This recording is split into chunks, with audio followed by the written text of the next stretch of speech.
So when you think of antibiotic resistance, that's the ability of bacteria to evolve against our antibiotics. You might imagine me in a lab trying to find new antibiotics. Well, you would be way off.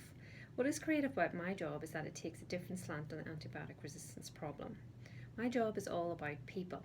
It's people who decide who gets access to antibiotics, that's governments, people who decide whether to prescribe antibiotics, that's doctors, and people who ultimately decide whether to take them, that's people like us.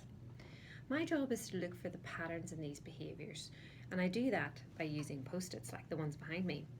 And I use those to visually identify the patterns alongside my traditional research methods. And so over the past 2 years, I've found three very interesting patterns that have important implications for going forward. The first one is that Australian general practitioners are prescribing too many antibiotics for things like coughs, colds and flus. On looking at prescribing data collected over 5 years, I found that every year GPs are prescribing around 4.65 million extra antibiotics per year just for coughs, colds and flus compared to what guidelines say they should be prescribing. And this is important because using antibiotics is the reason that resistance comes about.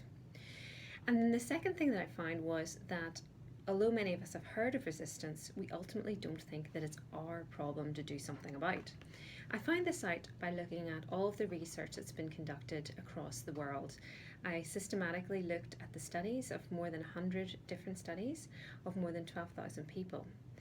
And what I found was that more than 80% had heard of antibiotic resistance, but only half to 60% actually believed that it was their personal problem to do something about.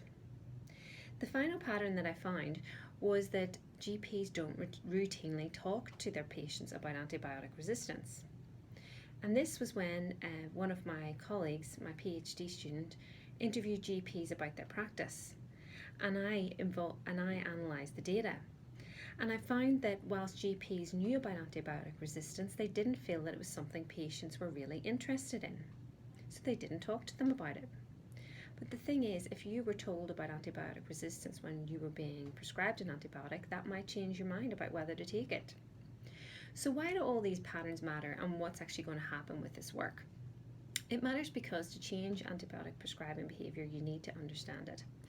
And next year we're holding a national meeting involving the Chief Medical Officer from the UK and all of the Australian agencies involved in this, as well as all of the researchers. And I've created a plan, which has been set out on post-its, of course, for systematically implementing the findings of this research into Australian general practice. And by working with those agencies, I may be able to bring about real change in antibiotic prescribing in Australian general practice and ultimately reduce the risk of antibiotic resistance for each of us in the long term.